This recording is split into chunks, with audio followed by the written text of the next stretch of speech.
Hello students, मैं जितेंद्र कुमार शर्मा स्वागत करता हूं आपका आज की कक्षा में हम पढ़ने वाले हैं कक्षा 2 की हमारी गणित की पाठ्यपुस्तक आओ गणित सीखिए का 16वां अध्याय, जिसका नाम है आओ सजाएं।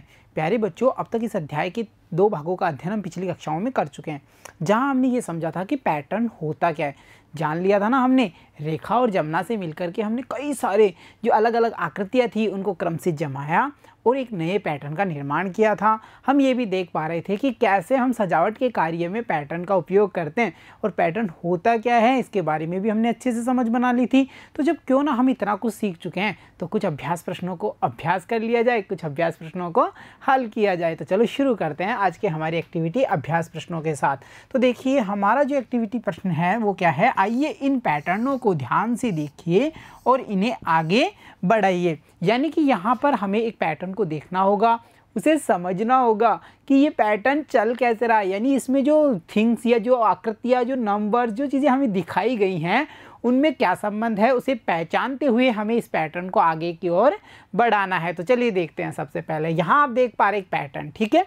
ये कैसा पैटर्न है बच्चों, क्योंकि हमने पैटर्न के जो प्रकार हैं उनके बारे में भी बातें की थी। तो क्या आप बता सकते हैं ये कौन सा वाला पैटर्न है? क्या ये संख्यात्मक पैटर्न है? नहीं, यहाँ हमें किसी प्रकार की कोई संख्या नहीं दिख रही। तो फिर ये कौन सा पैटर्न है? ये है हमारा चित्रात्मक पैटर्न, जिसमें चित्रों को एक क्रम में जमाया जाता है। एक आकार, आकृति, उनके रंग, स्वरूप आदि के आधार पर उन्हें अरेंज किया जाता है और पैटर्न बनाया जाता है। तो यहाँ हम देख पा रहे हैं बॉक्सेस जिनमें है एरो साइन, ठीक है। अब एरो साइन है तो ये एरो साइन में क्या रिलेशन है, आपस में क्या संबंध है, इसे हम देखते हैं। जो पहला वाला बॉक्स है उसमें जो एरो है उसका माउथ यानी मुंह किस ओर है, अपर साइड है, ऊपर की ओर, ठीक है। अगले वाले बॉक्स में हम जंप किए तो वहाँ हम क्या देख पा रहे हैं, अरे ये एरो साइन तो नीचे की ओर मुँह कर रखा है, ठीक है। उससे आगे फिर हम देख रहे हैं अपर साइड और फिर डाउन साइड, यानी अप एंड डाउन, ऊपर की ओर नीचे की ओर, फिर से ऊपर की ओर, फिर से नीचे की ओर। यानी हर एक क्रम के बाद में जो एरो यानी तीर का निशान है उसका मुख विपरीत दिशा में मुड़ जाता है।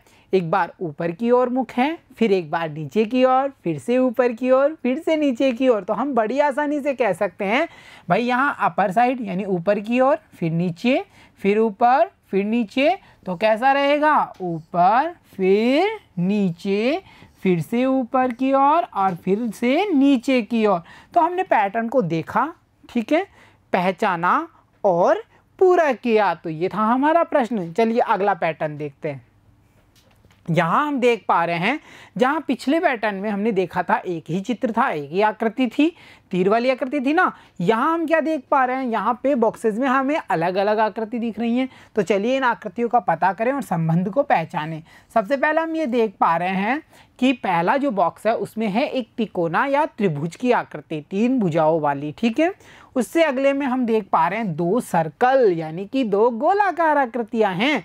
फिर से एक त्रिभुज है और फिर से 2 सर्कल यानी गोलाकार आकृतियाँ दिखाई दे रही हैं। तो हम क्या समझ पाए भाई, पहले एक त्रिभुज रखेंगे, फिर हम 2 राउंड वाली आकृतियाँ रखेंगे, फिर से त्रिभुज, फिर से 2 गोलाकार आकृतियाँ। तो हम समझ पा रहे हैं कि एक त्रिभुज के बाद में 2 गोलाकार आकृतियों को हमें अरेंज करना है। तो चलिए शुरू करें। फिर से त्रिभुज और फिर से 2 गोलाकार आकृतियाँ, बहुत बढ़िया। तो यहाँ आपने देखा कि हमने ये पहचाना कि पैटर्न में हम एक या एक से अधिक आकृतियों, एक या एक से अधिक अंक, एक या एक से अधिक वस्तुओं का उपयोग कर सकते हैं। बस हमें ये ध्यान रखना होगा कि उन सभी में कोई ना कोई संबंध जरूर होना चाहिए, एक क्रमबद्धता होनी चाहिए कि भाई इसके बाद में ये आ रहा है तो इसके बाद में फिर ये ही आएगा, ऐसा एक क्रम जरूर होना चाहिए, तभी बनता है हमारा पैटर्न। चलिए अगली आकृति को देखते हैं। यहाँ हम देख पा रहे हैं एक अर्धचंद्राकार, मून देखा है ना, हाफ मून, आधा चांद।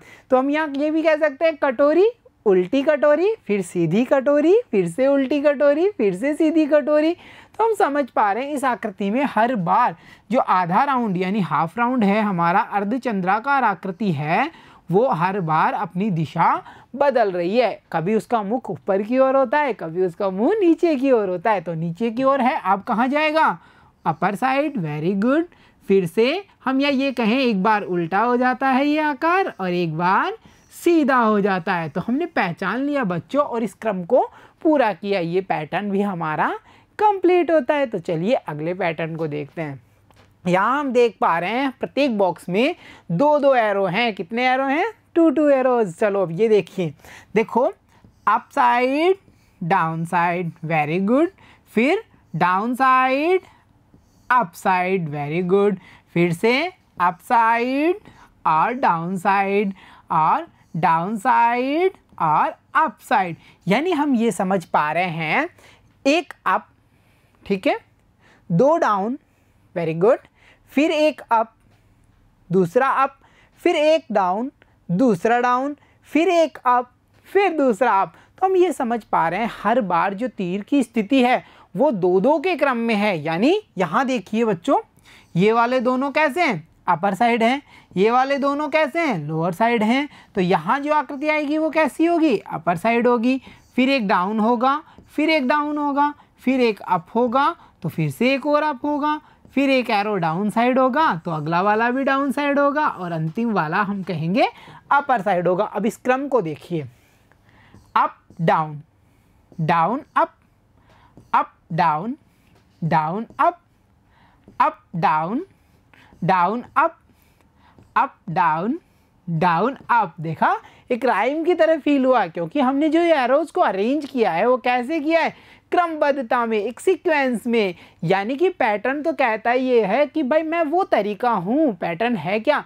पैटर्न वो तरीका है जिसके द्वारा हम वस्तुओं को, अंकों को या आकृतियों को किसी विशेष विशेषता के आधार पर, किसी रिलेशन संबंध के आधार पे अरेंज करते हैं, उन्हें क्रम से जमाते हैं। तो इसे ही कहा जाता है कि हमने क्या यूज़ किया है? पैटर्न यूज़ किया। और पैटर्न से हमने सजावट का सामान बनाना तो पिछले भाग में सीख ही लिया था। तो चलिए इसके आगे वाला पैटर्न देखते हैं। यहाँ हम देख पा रहे हैं एरो, वही तीर है, ठीक है, परंतु इसकी स्थिति देखिए, साइड, ठीक है, अपर साइड। फिर ये हम कह सकते हैं कौन सी साइड हुई ये वाली? देखिए लेफ्ट साइड, ठीक है। तो हम ये समझ पा रहे हैं, हम इन शॉर्ट कहें जैसा कि हम प्राइमरी क्लास यानी हमारी नर्सरी में पढ़ते हैं, standing line and sleeping line. तो देखिए स्टैंडिंग लाइन वाला एरो है भाई, फिर स्लीपिंग लाइन वाला है, फिर से स्टैंडिंग लाइन है, फिर से हमारी स्लीपिंग लाइन है। तो अब कौन सी लाइन होगी? Standing line, sleeping line, standing line, sleeping line. In short we can say, क्या कह सकते हैं हम ये कह सकते हैं एक बार हॉरिजॉन्टल, एक बार वर्टिकल, एक बार खड़ा तीर, एक बार लेटा हुआ तीर, स्टैंडिंग लाइन, स्लीपिंग लाइन। तो यहाँ हमने ये देखा कि जो स्थिति है उसका रिलेशन है, आपस में संबंध है कि एक बार भाई स्टैंडिंग लाइन वाला एरो आएगा और अगली बार आपको स्लीपिंग लाइन वाला एरो बनाना है। और ऐसा हमने पता किया और इस जो हमारा ये पैटर्न था इसको कंप्लीट कर दिया है। तो चलिए अगले पैटर्न पे चलते हैं। यहाँ हम देख पा रहे हैं जो आकृति है वो कैसी है? गोलाकार है, परंतु हर बार उसकी जो संख्याएं हैं वो हमें अलग अलग दिखेंगी। कैसे? पहले बॉक्स में कितना राउंड है? 1, यानी 1, 2, यहाँ है 2, हम लिखते जाते हैं, यहाँ 1, यहाँ 2, 1, 2, 3, यहाँ कितना? 3, फिर से 1, फिर से 1, 2 और 1, 2, 3। तो हम क्या समझ पा रहे हैं? हर बार जो राउंड्स हैं उनकी संख्या बढ़ रही है, और कहाँ तक बढ़ रही है? 1 से शुरू होती है, 3 पे जाके रुक जाती है, फिर से 1 से शुरू होती है और 3 पे जाके रुक जाती है। तो यहाँ देखिए 1, 2, 3, 1, 2, 3, बहुत बढ़िया। यानी कि हम ये समझ पा रहे हैं कि जो राउंड्स हैं उनका जो रिपीटेशन है, उनकी बारंबारता है, वो कितनी बार आ रहे हैं, उसी के आधार पर बनाया गया है ये पैटर्न। तो हम क्या करेंगे भाई? पहले 1, फिर 2, फिर 3, फिर 1, फिर 2, फिर 3, फिर 1, वेरी गुड, फिर 2, और अगर अगला बॉक्स भी होता तो वहाँ कितने राउंड आते हैं? 3, यानी 3। तो प्यारे बच्चों, हमने ये देखा कि जो पैटर्न है उसमें आकृति की संरचना, आकृति की रिपीटेशन यानी उसकी संख्या, या फिर हम कह सकते हैं आकृति का जो कलर है उसका उपयोग करके भी पैटर्न को बनाया जा सकता है। तो पैटर्न हम बना कैसे सकते हैं भाई? हम किसी भी चीज़ का पैटर्न बना सकते हैं, बस हमें पता होना चाहिए उन चीज़ों के बीच का संबंध। यानी एक छोटी चॉकलेट फिर एक बड़ी चॉकलेट, फिर छोटी चॉकलेट, फिर बड़ी चॉकलेट। तो हम किसी भी क्रम से किसी भी वस्तुओं का पैटर्न बना सकते हैं, बस हमें पता करना होगा उनके बीच का कोई ना कोई रिलेशन। तो चलिए आगे चलते हैं। यहाँ देख पा रहे हैं हम अंतिम पैटर्न। इसमें हम क्या देख पा रहे हैं, ये जो हमारी लाइन है वो कौन से वाले कॉर्नर्स को ले रही है, हम इसको नाम दे देते हैं A B C D। ठीक है, तो A और D, फिर D से E, फिर E से यहाँ फिर से D कर देते हैं, D से E। यानी हम ये समझ पा रहे हैं ये जो लाइन हमने ड्रॉ की है इन बॉक्सेस में वो कैसे आ रही है। देखो, अप से डाउन, डाउन से अप, अप से डाउन, डाउन से अप, नीचे से ऊपर, ऊपर से नीचे। तो अब हम ऊपर पहुंच गए। अब ऊपर से नीचे, नीचे से फिर से ऊपर, ऊपर से नीचे और नीचे से ऊपर की ओर। और ये हमारा जो पैटर्न है वो क्या हो गया, कंप्लीट होता है। तो यहाँ पर हमने जो पैटर्न यूज़ किया है, जो तरीके से ये पैटर्न क्रिएट किया है, यहाँ पे क्या हमने अलग आकृतियाँ ली है? नहीं, हमने एक ही आकृति ली है। क्या हमने यहाँ पे अलग अलग रंगों का उपयोग किया है? नहीं, हमने यहाँ पे एक ही रंग वाली आकृति ली है। क्या हमने यहाँ पर आकृति की स्थिति का उपयोग किया है? जी बिल्कुल किया है।